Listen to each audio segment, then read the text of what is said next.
Yes, y'all. What's good? What's going on? Hope y'all are all doing well. This is episode 97 of On the Mark Wrestling Podcast. And don't be alarmed. No, Joel did not get fired. Not future endeavored. No. Joel is still on the team. We just got a special guest with us. We got Steph from Heels.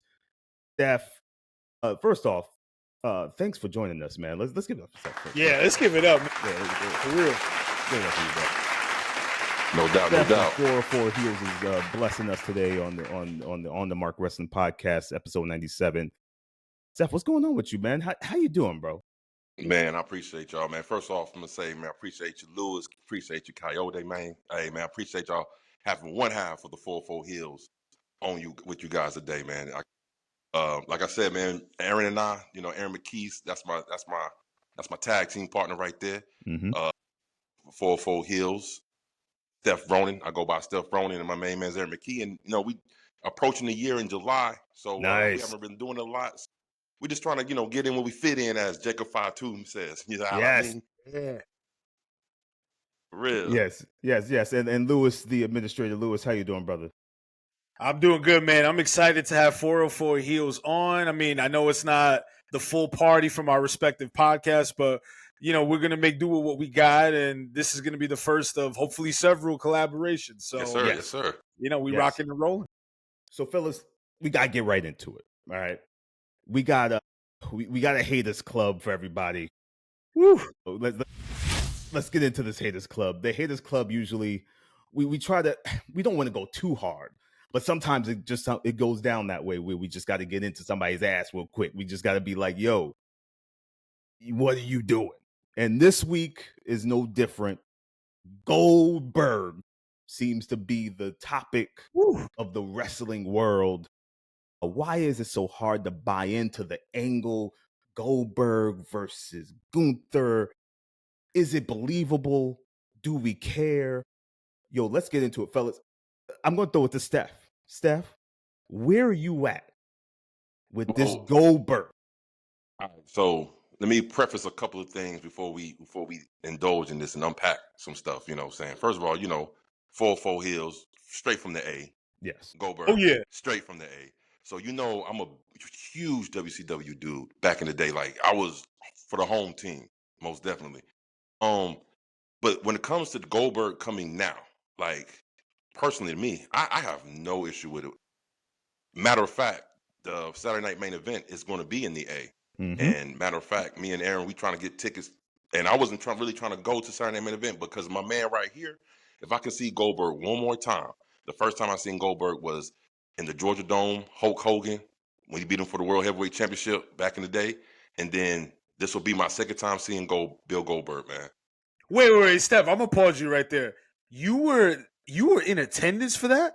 Yeah, my pops got tickets for me and my stepmom, and yeah, we was there, man. That shit was wow. Holy shit. That is still to this day one of the loudest, and I wasn't even there in person. I'm amazed. You're the first person that I met that was there July 98. That is still one of the loudest pops I've ever seen, ever, for any match. It was crazy. I mean, I think the attendance at that time was like 40,000. And that was the biggest show WCW ever done. Yeah. Period. Since the company's existence, 40,000 fans, 40,000 plus in the Georgia Dome was the biggest show they ever done. And I remember that night because he had to go against Scott Hall to get to Hogan. Yeah. In that same night. So it was, and Scott Hall's one of my all-time greats. Yes, like he's on my Mount Rushmore for me, personally. But it was a beautiful thing. So I have this thing with Goldberg. Like, I understand what all of the people are saying about him. It's like his, I think I seen a graphic where it was like his total matches since he's came to WWE since some year is equal like 45 minutes or something like that. Right. And I'm like, I don't care. You know what I'm saying? It's Goldberg. If you watch Goldberg, none of his matches lasted more than freaking 10, not even 5 minutes. You know what I'm saying? Like, I think the longest match he ever had was 8 minutes. You know what I'm saying? True. Yeah. It's Goldberg. Goldberg was packaged, designed to come out, destroy, seek and destroy, and that's it. It was no We ain't gonna do no flips. We gonna just do kicks, spear, punch, Rilla press slam into a slam, bro, and we gonna jackhammer you, and we off to the races. You know what I'm saying? For the first couple of months when he came through with that streak, he didn't talk. Me and Gene Oakland used to go up to him, go, who is this guy? I gotta figure out who this guy is, and he doesn't give me much. He just stares at him and walks away. So during that time in the '90s, we never seen nothing like that. It was so polarizing to see like this almost MMA type of character that is going through and made me believe for a second, like, wait a minute, this, like, I know that ain't supposed to happen, you know what I'm saying? But that right there, like, he really messed that dude up. Like, I mean, the way he used to spear people, I've never seen a spear before until I seen Goldberg do it. Wait, he looked like he was killing people. Yeah, Bro, he looked breaking ribs and all that, man. Yeah, like chopping people in half, like crazy. It was something we've never seen before. So when the streaks start building up, and then you see him did what he did with Hogan, and I was there witnessing it. It gave me goosebumps, bro. Like the whole crowd was chanting Goldberg. So now let's get back to the nitty gritty of it. His work rate, yeah, he's never been that type of wrestler. You know what I'm saying? But the man has something that a lot of wrestlers, even today, don't have, and that's aura. He has. That's why I compare him and Roman Reigns the same. See, Roman Reigns inside the ring ain't the best, bro. But he has that aura. He knows how to make it work for him. And that's another key element, a part of pro wrestling that, you know, I think us as fans, we get so involved with the art form of inside the ring that we forget that there's other elements that make you pop. And that way your shit ain't gotta be like, I can go 60 minutes like Ric Flair and stuff. You know what I'm saying? It's sometimes you got different intangibles. You know what I'm saying? Some can rock the mic, but not so good in the ring. Some is all good in the ring, can't do the mic, and vice versa. All different types of things. Goldberg is one of those dudes, bro. He's polarizing. He was a polarizing figure. And let me add you this to capitalize on the fact that he didn't even like wrestling. He wasn't even involved in wrestling. He wasn't a lifer. that's true. He didn't even watch wrestling. They saw him out. The Atlanta Falcons, he was a walk-on. They picked him out. Boom. We gonna use you. He used to work out in the same gym with Lex Luger, Sting, and DDP. Hey, man, why don't you try this wrestling thing? They got him on board, shaved his head, had the stockiness, bro. It was magic, lightning in a bottle is what I call it. And let's think about this.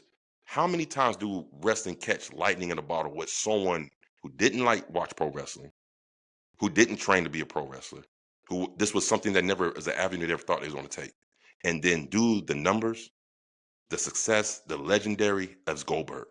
He's one of a kind. That's why I say the Saturday Night Main Event. I don't know what's going to happen. Do I think he's going to beat Gunther? Maybe it's a possibility. Aaron is saying that he's going to beat Gunther, and then here comes Seth Rollins with the Money in the Bank briefcase. Yeah, that's what I've been hearing. I don't know, but I just want to see Goldberg spear and jackhammer. That's all I want to see. Like, just to be there for the entrance one more time, just the aura, and let him, you know what I'm saying, just come out, you know. So I just don't understand all the online hate about him. You know what I'm saying? I feel like the younger cats, they really don't know about Goldberg. They just heard somebody else say, well, he only had 2-minute matches and he always hurting people. And I was telling Aaron on the pod, I was like, bro, as long as I've been a wrestling fan, I've never, ever seen people who actually care like, oh, that guy's pretty good, but he's unsafe in the ring. This is some new shit, bro. I remember growing up, nobody was giving a fuck about if he was unsafe in the ring or nothing. It was like, yo, he busting ass. That's all we cared about. Now everybody's worried about stuff like that now. This is weird. Like I told Aaron, man, the fan base for professional wrestling has definitely changed. And I think they're trying to get rid of people like us. Like they're trying to push us out. They want more of the casual fans. They want the, everybody's the stories. We got to have the stories. Bro, I watched WCW where you have a jobber already in the ring. Yeah. And then you have the superstar, the wrestler come out and bust his ass. Yeah, complete And squash. I was good. Like just the pro wrestling itself is what I come to see. The stories, it's important. It's important, but it's not the end all to be all for me. For me, you know what I mean? Now, but Steph, I'm excited for Goldberg. I want to see him. I want to see him bust Gunther up. You know what I'm saying? I want to see it because I like Gunther. Now Gunther's my dude. Trust me. Right? Yeah. But this is a legend. He's on his way out. Let's do him justice because I promise you, when he dead and gone, when he's gone, big folks gonna be like, you know what, that Goldberg guy was kind of good. Well, yeah, because he brought excitement. He brought that sense of realism to it, you know? So, yeah. Lewis, listen, I'm, Steph, listen, I think, I grew up watching WCW. I'm 100% on board with how Goldberg was killing people back then, and his aura, the persona. It was crazy. I remember as a kid watching it every week, wondering how and who he was, a jackhammer. Like, it was just crazy. It was a crazy time. Yeah. I just, if you could see the hat, bro, Right. he knocked my boy senseless. So I don't know if I could. I know Brett. I don't know if Brett really forgave him. Nah. I don't know if I fully forgave him. He's still holding you know what grudge. I'm saying? Goldberg, I don't know, man. Goldberg was that guy that, yes, it was crazy what he was doing. Matches was like 10, 15 seconds. He almost killed Ming. Like, it was a whole bunch of stuff, right? This Goldberg for main event, for Saturday night's main event, this Goldberg is not the Goldberg that I remember of the day where he was believable in his strength, his ability. He's 58. And then, listen, the homeboy wants to get back in the ring. It's fine. I'm okay with that. But there is no way that this man should pick up Gunther and jackham. He barely got Taker up. And, man, looking for Taker, man, he barely got Taker. It could have, one bad drop, Taker is wheeling his ass down the ring instead of walking. Like, it would have been a bad look. I don't even think they should even do that with him. I think they shouldn't even, no title run. I don't want to see that. This is just give Goldberg a match that people will remember. 10 minutes, him and Gunther maybe going back and forth, and then Gunther wins and just call it a night. Goldberg leaves the boots in the middle of the ring or whatever he wants to do and kiss the family and goodbye. I just don't think we should be putting Gunther, who's supposed to be leading your heels in the future or being the heel of the future, to lose to a 58-year-old Goldberg that's just out of his prime. I don't know. That's me. Lewis, what do you think? Where you at? Well, listen, first of all, I want to say I appreciate both of your takes, because they were very passionate. Sorry, my mic cut off. But no, hey, you good. No, I appreciate both of your takes. They were very passionate. Shout out to Steph for, standing on business with your Goldberg fandom. But Kyoto, you also standing on business too with the reason why Goldberg shouldn't be in this spot. This is my thing. Like the two of you, I was a kid. I was enamored by Goldberg's presence. He was one of the main reasons why I tuned into WCW. The first wrestling game that I purchased was WCW and NWO Revenge for N64. Yeah, man. That was the start of the Hell yeah. That was the start of the golden age of those pro wrestling games. And Goldberg was the first person, and he was so fun to use. So it's kind of like what y'all are saying, that he had the charisma, he had the aura, all of that stuff. But in 2025, what turns me off is he comes out, and we touched on this on our previous episode. He comes out looking like a really bad shell of his former self. He's very old. He's kind of limpy, out of breath. And when he's standing across the ring from Gunther, it's almost as if they haven't even put hands on each other, but it comes across like he's overmatched by Gunther, like severely. And this is Goldberg, okay? Hall of Famer, one of the biggest names ever in this industry. But I don't think, kind of like what you're saying, K Weezy, he should have a send-off, right? Because he's Goldberg. Of course. But not in this spot. I don't think he should be. I don't think he has any business challenging for the World Heavyweight Championship. Now, it's on Saturday night's main event, network television, so great. They're not building it up to be a PLE, right? Because that spot could be reserved for someone else. But I think that's part of the reason why Goldberg is getting shitted on online left and right. But there is something to the newer fans too, because the newer fans, I feel, just pick apart things for the wrong reasons because they didn't live. This is a whole nother topic, and I really want to get to this in the future, but they harp on things that they didn't experience in real time, and the things that they did experience in real time wasn't our great stuff. It wasn't our great era. John Cena. Yeah.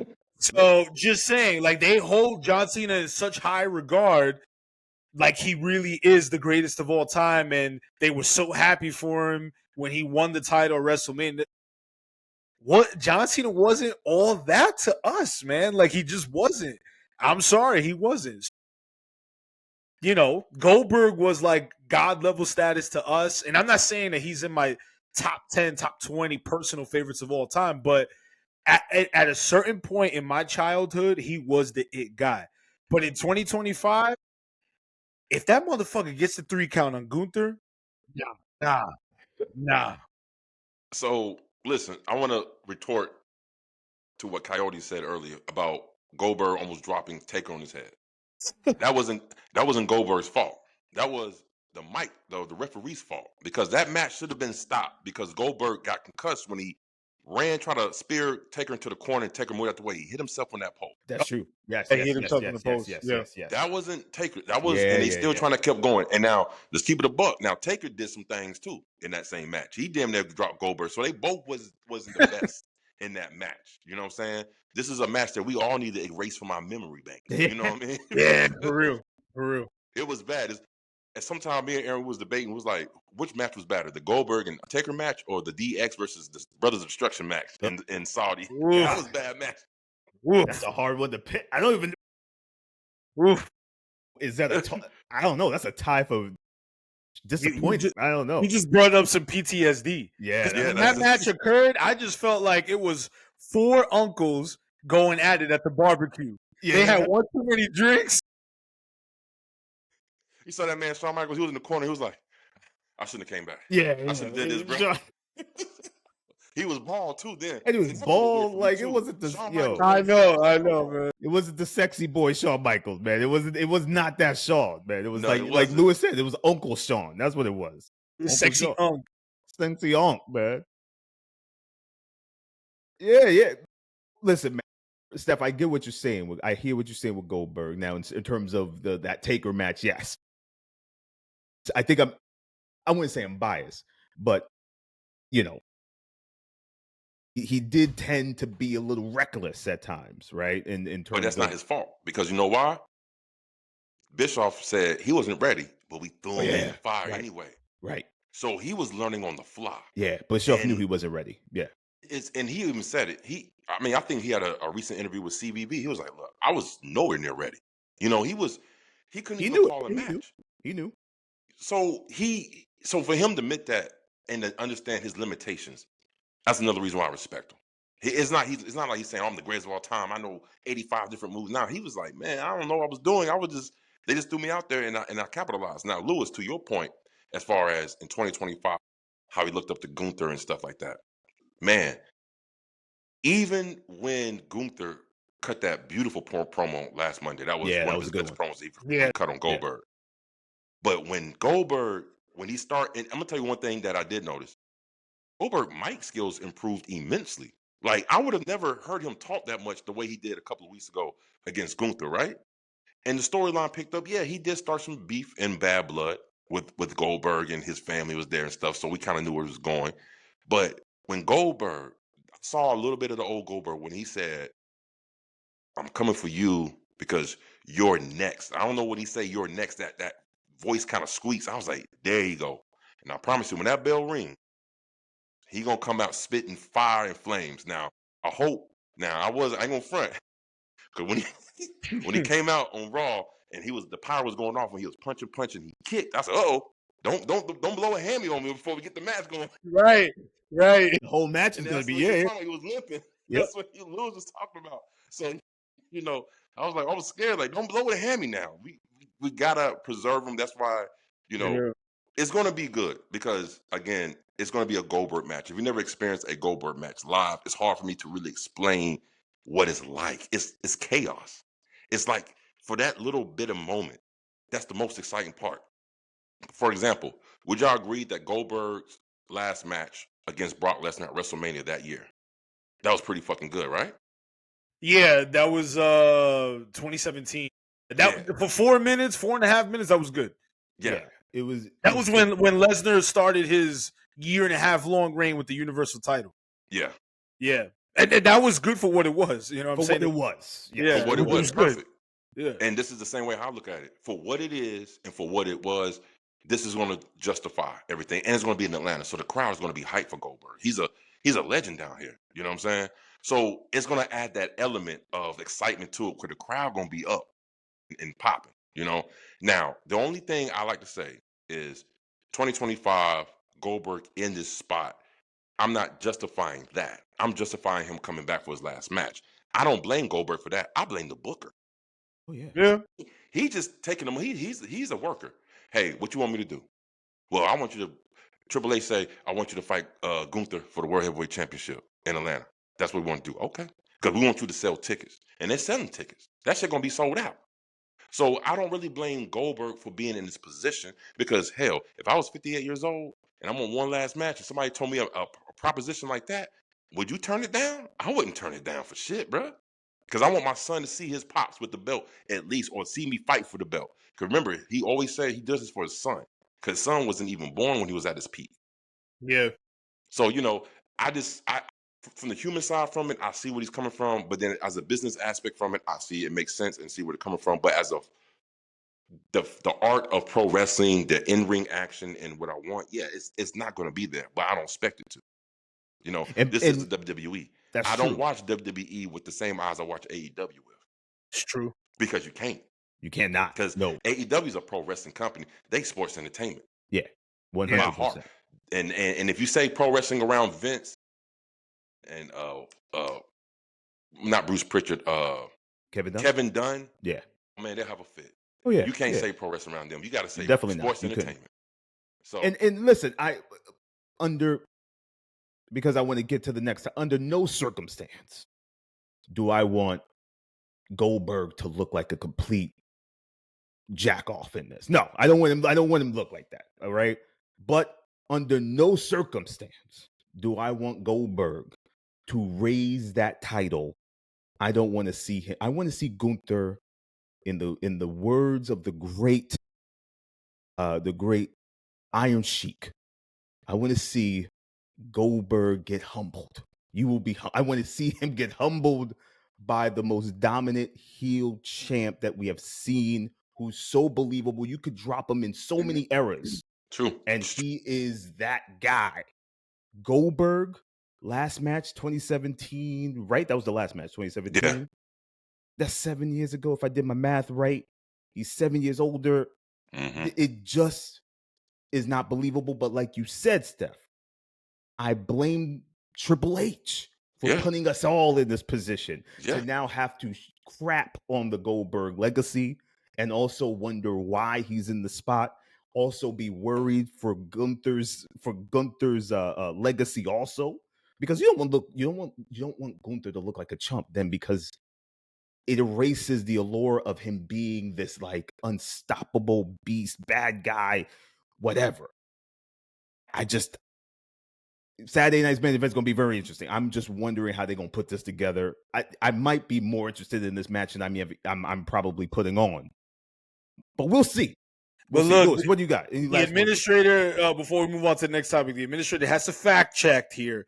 His last match, that was not his last match. Okay. Look, I know that people probably wanted to erase this from their memory, but right before the pandemic, he had beaten The Fiend, the late Bray Wyatt, yes, the Fiend, for the Universal title, and then he dropped the Universal title to Strowman. Mm-hmm. I think it was Braun Strowman at that. Well, that's a blur. At that pre-recorded, no fans in attendance performance at WrestleMania. Yes. And I don't know if that was his exact last match, but that was one of his last big spots. Right. Yeah. So, but people don't remember it because why would we? Right? It was it's Bray, and it's a distant memory. Like It's a people, distant memory. it was during the pandemic era. A lot of people forgot that whole era. Yeah, Trust me. bro. Yeah, There's a yeah. lot. So there you go. But let me say this before we move on. Yeah. You said about believability. Even at 58 years old, I still have the believability of a 58-year-old Goldberg going in that ring and causing damage to Gunther than a fucking Jey Uso. Now, you mean to talk about believability? You believe Jey Uso beating Gunther at WrestleMania, but you can't believe a 58 Bill Goldberg? The honestly, the only reason why, listen, I'm not crazy about Jay, and that's a whole nother show. But the only other reason why I would give Jay the upper hand is because Jay is obviously younger and is currently active on a weekly basis in terms of combat ready, fighting Yeah, ready, like fighting shape, conditioning and conditioning. Right. That's the only reason. I see what you're saying. You Yeah. almost have, but Jay gets that upper hand because of the age and being in condition or whatnot. Well, I'll But tell you Jay like this. also, Jay's got the 3 moves of doom or Well, yeah. two Well, I'll moves. tell you like this.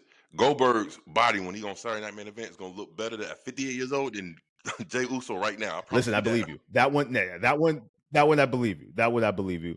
Listen, this is Goldberg. Listen, this Goldberg topic has been the whole show, but I want to get on to something Let's get very it. important because we have been seeing lately on all the social medias, the Twitters, the everything, the X's, the Instagrams. People are talking about and are now finally showing Mercedes Moné some love. Now, fellas, listen. We know Mercedes is dope. At least we think, right now she's doing her thing. People are saying, people are getting on the Mercedes train. Is she proving the critics wrong? And is she the top dog of all of women's wrestling? Lewis, I want to get with you on this one first. What do you think about Mercedes Moné as we speak today? Is she high on your list? Is she on your Mount Rushmore? Listen, Mercedes has always been high on my list. Like from her baby NXT days as Sasha Banks Yeah. to currently, you know what I'm saying? Like I've always just been into Sasha Banks. Yes, she's had her periods of time where she's grown stale, but that's par for the course with anybody. People just go through those phases where they're stale and they got to reinvent their characters. Like that's just it is what it is, right? It's pro wrestling or sports entertainment.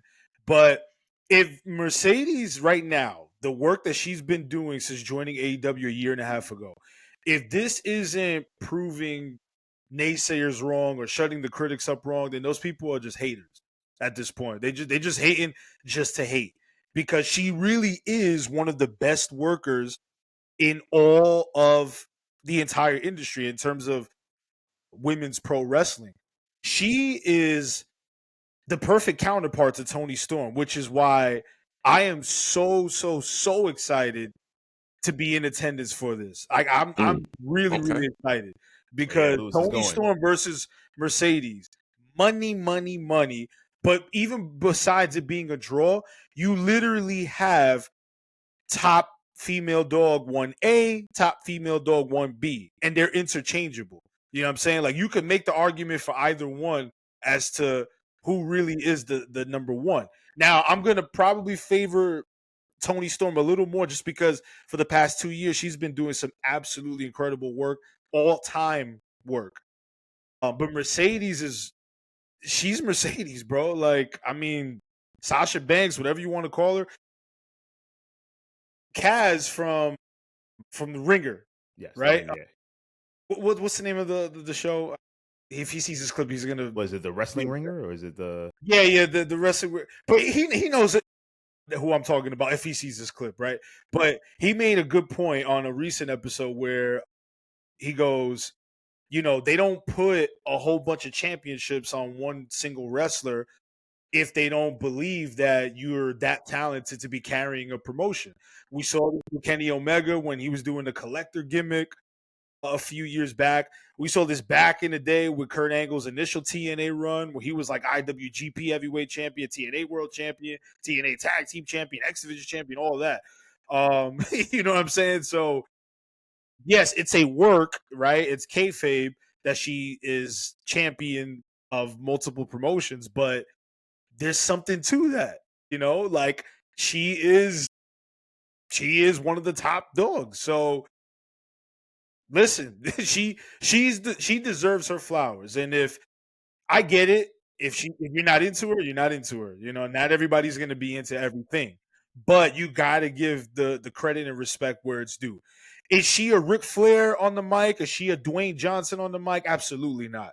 But she's charismatic enough, and she has the aura, right? Because you're hearing that word a lot more these days. She has the aura, she has the it factor, and she's that bitch. That's it. Listen, Steph, where you at with this, man? Are you on the Mercedes train, or what's your feelings of Mercedes Moné, and does she deserve the flowers that she is receiving from the wrestling community as we speak? So when she first came to AEW, I was like, shit, it's Mercedes Moné, and this is what she's gonna do. And I was really disappointed because her first couple of matches wasn't hitting. But then I realized she just got over an injury, and she was working her way back to form after the injury. Injury. So I was like, okay. But then she came back to that form of Sasha Banks. Somewhere I forgot what match it was. I was like, that shit was a banger. And then she has capitalized ever since then and haven't looked back. To me, when we talked about this on the pod on Word on the Street, I feel like Mercedes Moné is going to go down as the top 1 or 2 women wrestlers of all time. You cannot. The only person I can see better than her, and I'm only saying her name because this is like, I guess this was always the bar. Trish Stratus, right? Yeah. But even in the ring, Trish Stratus can't hold a candle to Mercedes Moné, bro. Right. Yes. So I find it. I'm aboard. She is knocking out the park. She won the CMLL championship, bro. She is the best. She is killing the game, and it is about damn time people are starting to see that and start to give her props for that. Because I promise you this, they was shitting on her. Oh, she can't cut promos. I mean, for me, he does a good job for what she does. Yeah. She's not a screamer. She's not going to scream. She's not going to huff and puff in the mic. She's Mercedes Moné. She's money. You know what I'm saying? She's a CEO, so she's going to talk with such elegance and such, she's going to play with you on the mic. So I don't expect her to give me this. Yeah, there you go. There you go. Yeah. I don't expect her to give me this crazy ass like promo that I'm going to remember for all times. But she can hold her own. So her and Toni Storm, and right now, like I said, for the last 2 years, Toni Storm's been the best woman in the game. I don't want to hear. Me and Aaron went back and forth on this forever because he was saying it was Rhea Ripley. I said Rhea Ripley can't hold a candle to Toni Storm. Toni Storm has got the industry on lock when it comes to women's wrestling. Period. It's Toni Storm. I agree with that. I agree. I'm a big Toni Storm guy. Like I agree with that. I was like Rhea Ripley, bro. Like Aaron, he gets a little bit in his WWE fandom and stuff. You know what I'm saying? Like. He wants to his favorite person right now is Liv Morgan. He loves Liv Morgan, man. Liv's been killing. To me, I don't see it. I'm not a big fan of Liv. She was doing something here a little bit. Her promo she cut on Bella, I think it was one of her best promos I've seen her cut because she was serious. She wasn't laughing. That little laugh she be doing. Yes, she be laughing out of nowhere. I'm like, what's she doing? What's she laughing for? You know what I'm saying? Like, what's so damn funny? So, but I'm not too high on her. But Rhea, I like Rhea, but man, Toni Storm has had the game on lock. And I also said her and Mariah May and Toni Storm storyline was probably the greatest woman storyline I've ever seen from start to finish. The greatest storyline. The only storyline I can see compared to that was Lita and Trish. I was gonna say Trish and Mickie James leading into WrestleMania 22. Yeah. I mean, it wasn't as long because it was only like a 3-month storyline, but the payoff and the match itself, like that was like top quality stuff. But yeah, I could totally see if anybody would put the Toni Storm and Mariah May angle and that whole storyline as the best ever, or at least top 3 women's angles ever, because it really was. Yeah. If you think about it, it definitely was That one where it was so flushed out and their chemistry was crazy, her and Mariah and Tony.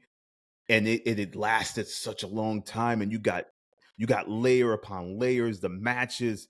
Yeah, to me, that's probably the greatest women's storyline that I actually enjoyed from front to end. Like, you know what I'm Yeah. saying? Mercedes is dope. I've always been high on Mercedes. I think she's probably the best or the greatest women's wrestler today. All time, she's definitely on the Mount Rushmore for sure. On my Mount Rushmore for sure.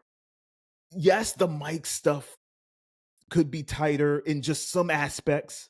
It doesn't pull me away from her though. Like, it doesn't make me like say, "Oh, she's trash" or whatever. No, it's never been like that. She's just not strong, but everything else is top level. And I don't know if you fellas actually really pay attention to this. It's not even a hidden thing.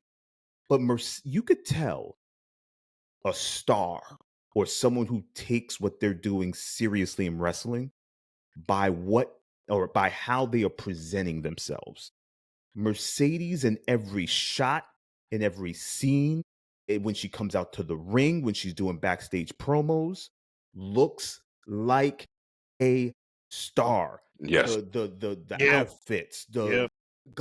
from the smallest detail, she looks like a star. I And agree.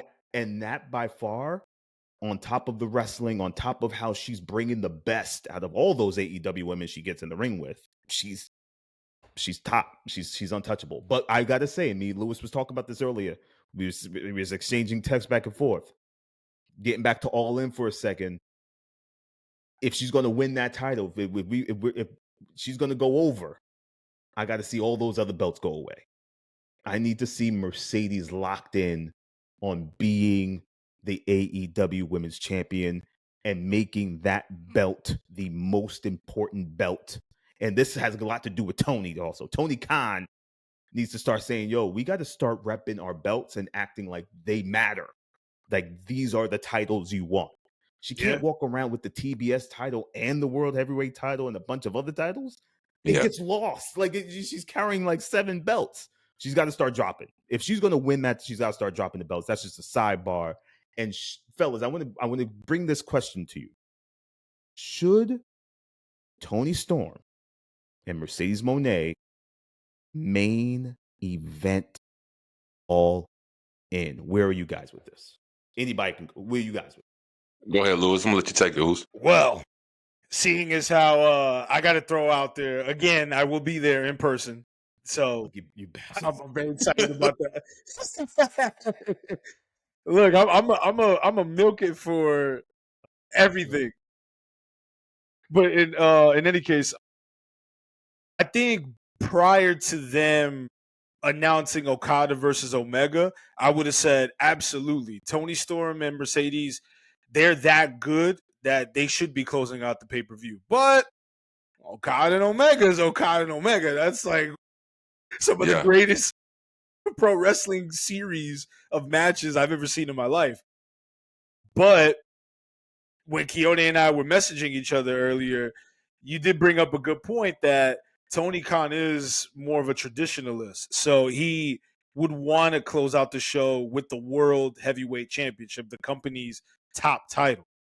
But even back in the days, right? Like, you can go as far back as the 70s or the 60s even. Not every card had the world title as the main event.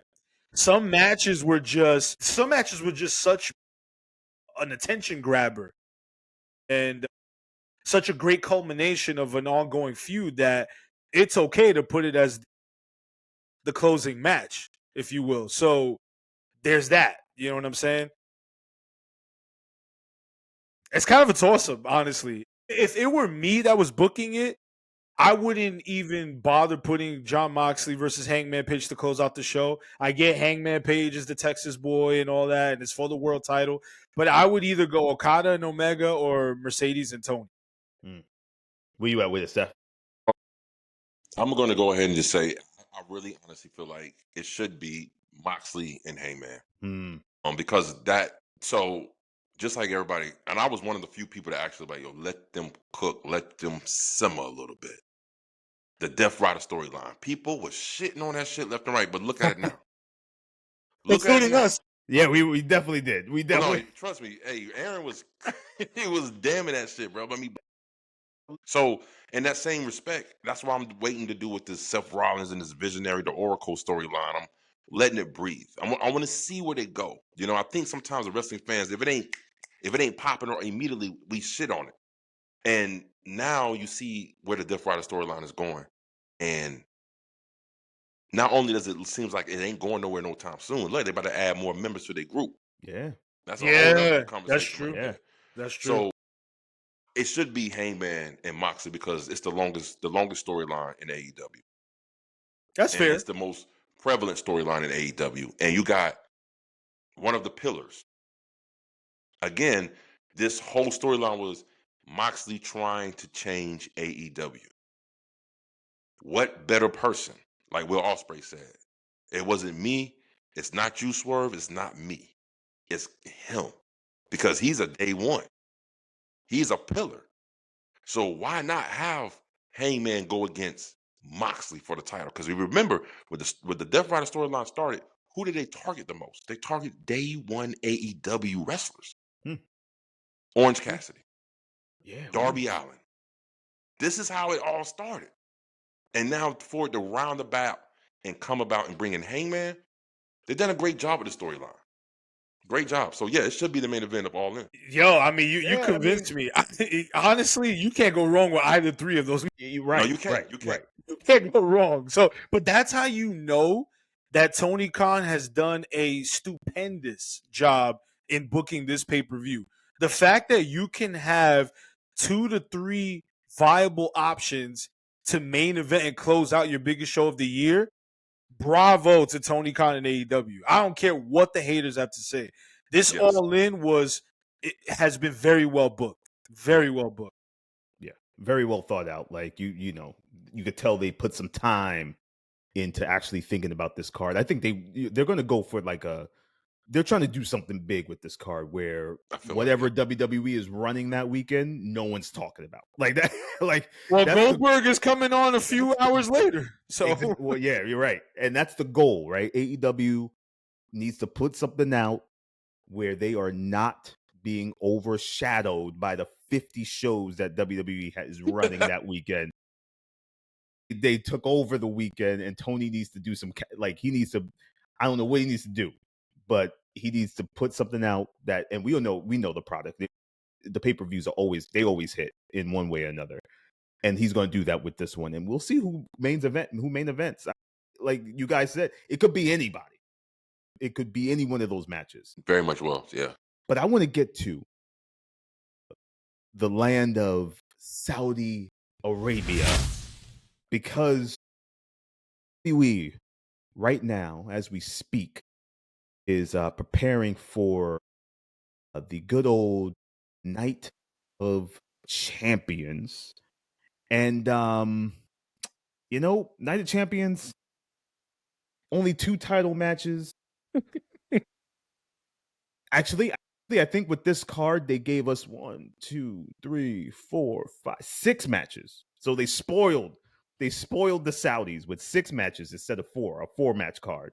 So good for the Saudis for paying the $100 million for this show. Right. But what's your guys' feeling of this card? Now I've heard a lot of stuff on the podcast, some clips, people saying wrestling wise, this is going to be difficult to watch. And I was like, what is everybody told? What do you mean wrestling wise? I look at the card and I'm like, damn, this is going to be difficult to watch. Cena looks the worst I've ever seen him in a match, in a ring. I've ever seen him. Right. He looks he looks terrible. He looks like he's trying not to get injured because he knows he's filming something in like 6 months. Then you got Punk, who's just Punk, and Lewis. Yeah. Lewis ain't high on Punk. Then you got, and no disrespect to my man Cody, but Cody's not he's not a 4-star, 5-star general in the ring. He's serviceable. He tells stories. That's what he's good at. And Orton just, he's getting the muscular beer belly thing going on. Like, it's just, it's not a good. And then by far, guys, and I'm going to throw it to you, the match that is going to either make or break Jade Cargill's career is this match against Asuka. Jade looked like complete garbage on Raw against Roxanne. Roxanne was trying to call spots. It was clear Roxanne was trying to help her out. As great as Roxanne is for someone young in the industry, she couldn't make Jade look good. Jade couldn't make Jade look good.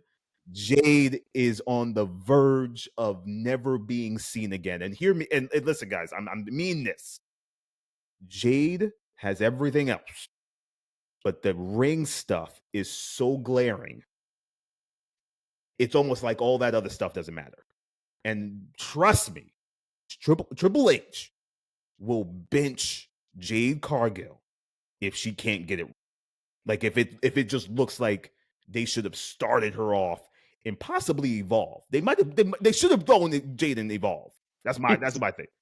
Her and Evolve, man. But listen, enough of I didn't want to make this a haters comment, but a haters club. But Steph, where are you with this card? The hits and misses with this. What's your thoughts on Night of Champions? So let me pick up where you left off as far as Jade Cargill, right? Please do. Today on the podcast, and I was like, bro, I think I'm literally going to start. I think I'm going to eat some crow with Tony Khan. I think he's a better booker than we all believe, because yes, man, he booked Jade Cargill so damn good that WWE try to steal it from the AEW and be like, look what we got. And they got something. They were like, this ain't what we thought we won't get. Exactly. Because they booked it so damn good in AEW. They hit all her flaws. Now you see what she all about in WWE. So yes, bro. No, yes. I'm with you. Jade Cargill in-ring ability is below average. Yeah, man. Okay. She has everything else, the looks, the charisma, like even her mic skills is better than her in-ring work. But she's going against Asuka. Asuka's going to make her look foolish. That's what I'm saying. Okay? Like, Asuka is 100%, man. Asuka went away for almost a year from an injury. She came back. She ain't missed a beat on Monday Night Raw. Exactly. Still limber, still getting it. So that match I'm not too excited for. I want Asuka to win, but I feel like they're going to give it to Jade. Because they're trying to put that rocket on her back, you know? Yes. And if this is the match to do it, if this was the time to do it, this would be the match. This would be it, yeah. But and I guess Asuka can eat the loss because she just got back. She can eat the loss better than Jade. So I do believe, like you said, Jade might possibly go over. But man, I'm just very curious on how this is going to look, because she didn't look good against Roxanne, and everybody was like, the Roxanne match was just painful. Yeah, this could be disastrous with a capital D, disastrous for Jade's whole career. Like, I'm telling you, if this goes down real bad, Triple H, we will not see Jade on television for a little while. They're going to ship her down to Florida, and they're going to have her go against some of the NXT chicks and NIL programs, and that's what she should have done when she got signed. Honestly, that's true. what she should have done. Yeah, no, it's just true. Jade was nowhere near ready. I don't know why they had her debut at the Royal Rumble out of all places. Well, okay, have her debut at the Royal Rumble, but then have her continue on NXT. You know what I'm saying? Like, they brought her straight to the main roster, and we were saying it here at On the Mark, like, nah, man, like, it's too soon. That's Tony Khan, man. Tony Khan, y'all remember that skit with Dave Chappelle and that motherfucker say, "Gotcha, bitch." Yeah. You know what I'm saying? Like, that's exactly what Tony Khan said to WWE. He just said, "Gotcha, bitch." Like, there was no, if you read the reports, there was no pushback from AEW to re-sign Jade Cargill, bro. Like, they attempt, like, hey, you might want to stay here, but she made it firm that she wants to go to the WWE, so he let her go. Go ahead and go. Because guess what? Now this is what you're getting. You know what I'm saying? See, I feel like most people don't understand what you do in the AEW, you can't do in the E. And what you do in the E, you can't do in AEW, because these are two different promotions. AEW ain't trying to be like WWE. Yeah, WWE preach. damn sure ain't nowhere Preach. near AEW. You know what I'm saying? So your style and how you come off and how you conduct yourself in that ring, you gotta be on point when you come to AEW. And we was talking on the pod. That's true. It seems like everybody who leaves AEW, they automatically get a contract in WWE. But the same can't be said about people who leave WWE to go to AEW because you got to be able to keep up with them people Yeah. over there. You got to work. You got to work, man. Yeah, and Tony likes workers, man. He likes people who can wrestle. Like Yes. he wants to be wowed. Like he's back there marking out with the headphones on himself. And if you and Tony, listen, I like Tony Khan because I think Tony Khan is a lot smarter than what people give him credit for. I think he's a student of wrestling. I think he knows wrestling. I think he can see pure talent when it's in front of him. And I think, like you were saying, like I think maybe he just saw something. He knew Jade just couldn't be it for him in the ring, and that's what. Because if Jade was delivering those 5-star matches or whatever in AEW, there's no way he would have let her go because she is the full package. If the wrestling was working, exactly. But he knew she would. And same thing. Britt Baker. That's why he ain't sweating it because he knows, because he's seen it. It ain't it either. So that's why he was like, all right, you can go up north if you want, and we'll see you in a few years if you want to come back. There's a seat for you. You know what I'm saying? Like we'll make room for you, Britt. But it's gonna be on our terms. It's gonna be on our terms, right? I don't know, Lewis, where you at with the Night of Champions? You know, they actually made it out there. There was rumors that this wasn't going to happen. They were going to get stuck or whatever. Triple H posted he's in Saudi. The show's going on. I don't know. Well, first of all, I want to say that I'm glad that everybody made it out there safely and that they returned home safely. Yeah, right. But I don't want to talk much about this Night of Champions card. It's like, what is there to comment on? Like, my biggest thing, and this is everybody's biggest thing, there's 2 championship matches. Like, Night of Champions historically has always been from top to bottom, every title on the line. Right, you got a WWE championship match and a United States championship match. That is it. Everything else is grudge matches and King of the Ring. Anyway, all I can say is I'm really looking forward to Jacob Fatu and what's his face, Solo Sikoa. But everything else is like I'm not excited one bit for anything else. Like I'll just catch highlights. That's it. There is one match I am excited for, and that's because my man's a residential 4-4 heel. He follows us. Shout out to my motherfucking man Karrion Kross. Okay, yeah. They just added that, right? Yeah, Karrion Kross versus Sami Zayn. Oh, well, as we call him on 4-4 Heels podcast, Sammy Plain. Oh, this is Karrion, aka Killer Kross. Killer Kross. Killer Kross. And Sammy Plain. And I'm hoping that they put over Karrion. Yes. I hope he gets to win against Sammy Plain, and maybe this will shake up Sammy Plain a little bit and have him think about, because if you think about it, Killer was right, man. He said, Sammy, you're not a good guy. You're not a good guy. And Sammy proved Karrion right. Why? He sucker punched the shit out of Karrion Kross. Y'all saw that shit? That's true. He sucker punched the shit out of him. In front of his girl too, man. In front of his girl. Hey, Sammy was standing up for himself. He was like, fuck that. I had enough. He stood up to the bully. That's not very babyface like, though. Not babyface. Punch. Yeah. For the sucker punch. So that's true, man. I hope Karrion Kross mollywops that boy most definitely. Man. So get that boy out of here. The Solo Jacob Fatu match, I want to see that one because right now Jacob is one of my favorites right now. Yeah. Fuck with Jacob the hard way. Yeah, he's killing it. Cody and Randall's, man, look, everybody know about what happened with Cody and Randall's. All right. Randall's, I think Randall's might slither his way to the top on this one right here. Ooh. Because I think somebody's gonna come in and interfere. I could see that. To stop Cody. Yeah, because Cody winning is far too predictable. But you don't think now see, because they Think about might it. just be going with.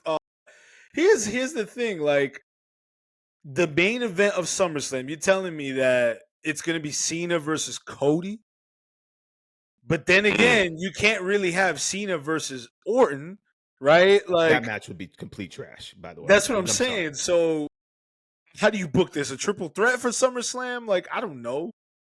Yeah. Listen, you gotta remember, TKO is all about the money. They're It's about the true. money, and they're about moments, and they're about filling that arena, that stadium, that hot stadium with people who are going to cheer the greatest white meat face that they have in the company, which is Cody Rhodes. Yeah. I don't This know. is a perfect segue. I think they are going for the moment of having Cody stand on that apron and just be like doing the pyro thing and the crowd's going crazy. I don't think WWE is in the business right now for a moment, maybe for a long moment of telling stories that actually make sense. I think they are telling stories that will then further the wallet and the gate for these arenas. And the biggest thing that they could put on is that Cody wins. Now I'll be shocked if Randall wins. Now you got me calling him Randall. I'll be shocked if Randall wins. Yeah, you got me. I'm gonna call him Randall. Hey, from now on. Randall's my guy. But I don't know. I think Cody takes this, and that's like Lewis said, the good segue. Cody, is it time to turn him? He's making some comments. I didn't really hear the comment. Maybe Lewis could fill us in on it, but Cody, is it time to kind of take that baby face, and bring him over to the dark side? Where we at with that, Lewis? What do you think? Well, recently, I'm not saying it verbatim, but he said something along the lines of, we're nearing the end of my babyface run. Like it's almost about that time. So he's basically, and y'all can look up the quote at some point, but yeah, he's alluding to the fact that like there might be some plans where we're seeing the final stages of his babyface run. I think he's saying that. Maybe he's just throwing people off, right? But I think he's saying that because I think he actually wants to go heel just to try it out, right? And I think he wants to do it differently than what they've been doing with Cena, obviously, where he wants to just revamp the whole shit. Like he wants to be a villain, like a heel. Like what Cena's doing right now, he's not right, it's whack. He's not really a heel. You know what I'm saying? He's just being a douchebag. But then again, the majority of the time John Cena comes out with the smug face anyway, he's a fucking douchebag. So, you know what I mean? Like he's not really doing anything differently other than saying I want to ruin wrestling. Okay, you're still getting a great reaction, still got the same theme music, you still are selling merchandise, you still got every color variation of your hat and shirt, UE.com and every merchandise still. So like what are you doing differently? But I think Cody, I think he wants to step into the dark side. I don't know, man. I'm here for Why, it. like why would he for say that? You know what I'm saying? Why would he say that? Yeah, why would he say that? Yeah, Now, and that's the question. Like, is it time, or do they wait a little bit? And when I say a little bit, like maybe 6 months to a year before they turn him heel, or do we get a heel turn at SummerSlam? I mean, I don't know. That's a good question. Might be the workings of a very smart and elaborate work. This might that for Cody to say something like that, knowing how bad the hardcore fans want to see him turn, just kind of that wouldn't be something I would just say unless there's something brewing that I don't know. But it's just very interesting he said that. I'm here for it though. I'm a heel Cody. I am 100% here for that. Where you at with it, Steph? So let me paint a vivid picture. Saturday night main event in the ATF. Okay. Cody comes out. Whatever's going on with who's supposed to be in Saturday night. Is Cena supposed to be on that card? Do you know anybody about Cena be on the card or something? Of Saturday night's main event? I have no idea, man. I can't keep up with WWE. So that's not important. So I'm trying to set the table. Cody is out there for some reason to help, or it seems like he's helping somebody, and he stabs him in the back. Cody goes heel. Now and now I see you guys' faces. You probably asking, why Saturday Night Main? What other way can the WWE take the headlines away from Oh, AEW's WrestleMania yeah, than for Ooh. Cody to turn heel in his home city? that's The true. same weekend that All In, AEW's WrestleMania, Ooh. All In being ran to dominate the headlines. Damn. Because let me tell you something, like we talked about on the pod today, Oof. Double or Nothing dominated the headline. Because that was the same weekend that had that Worlds Collide, right? That was World Yeah, Collide, yeah. NXT Battleground, Battleground. Yeah. and I think it was Saturday Night Main Event. Damn, it was. It But was. Yeah, it Double or was. Nothing took the headline. TKO was like, we can't have that shit happen again. So what can we do to snatch these headlines that weekend? What better way to stick it to AEW? Because you know WWE, they petty as shit. Right. That counter programming and all that stuff. Always. Yep. What better way can we snatch these headlines? Turn Cody heel in Atlanta. My God. Do you think? Damn. That's the only reason why I could think that he said that. What he said. That hurts my feelings, man. The whole it's got to be the one of the greatest things we've ever seen if they actually get this right, where Cody turns like it's got to be done to perfection. Like it's got to be done right. And that damn step, that right there, no one's talking about All In after that. You could no one's talking about All In if Cody turns heel. You can have title changes, you can have whatever. No one, it's all right, okay, it's cool. But Cody turns heel in a epic way. All in And looks like another In Your House. Like it's done. and this is what WWE pain is coming to play. What better way to stick it to your competitor than to have a person who started the company jump ship, and then he'll be the reason why the headlines overdo the company he started in the Damn. biggest show of the fucking year. Damn, I didn't even think about that. Think about that for a little bit. But Think you- about that for a little I- bit. Man, that hurts. But you know what? The fans will be talking about All In regardless, because the day after will be the Evolution PLE, and then by the time you get to Monday, it is going to be one of the most buzzworthy weekends for pro wrestling, period. Yes. Because there's going to be so much that content creators, podcasters, writers, dirt sheets, like everybody is going to have lots to talk about for a good week to week and a half. So it might be stabbing AEW if they did a move like that and taking away the shine. That's But tough. I don't know, man. Listen, man, that's a crazy way to stick it to the competition. I just don't think I think WWE is going to wait for that because because you got Cena right now as your big heel surprise, whatever they want to call it, right? You do that to Cody right now in the same world, in the same moment. Yeah,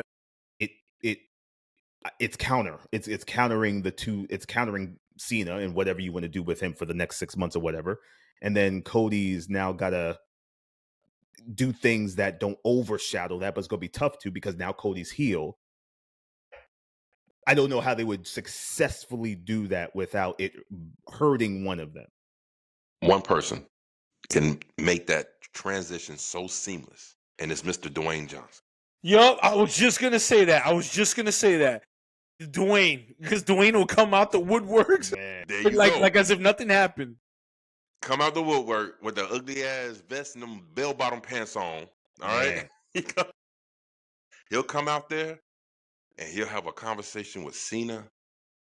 Cody will come out to confront him, and everybody thinks, oh man, Cody, he's gonna fight both of them. He's gonna stand for good. And Cody turns heel on Cena, and Rock fucking loves it. and The Rock will be like, this is the grand plan all along. Cena got down. Because let me tell you something. The reason why I think about this because of what Cena did on SmackDown. Chef's kiss, bro. Yeah. This is what makes Cena Cena.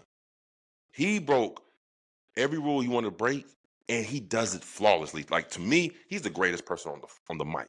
He's the greatest on the mic because he has levels to what he can do on the mic. The Rock, everybody keeps saying The Rock he wasn't even all that good. This dude would throw some childish ass Jones out. You know what I'm saying? You look like this and that. I understand that's not you. That's good on Lewis's that. guy. That's the way. Hey, I'm sorry, Lewis, but hey, I'm a Rock guy, so damn. Well, he needs some. He tell him to stop wearing them bell bombs out there. That shit look crazy. only Dwayne can get away with that. Only do it. See? Dwayne is my GOAT. I don't care what anybody says. He can't get away with it because it still look wrong. So he ain't got away with it yet.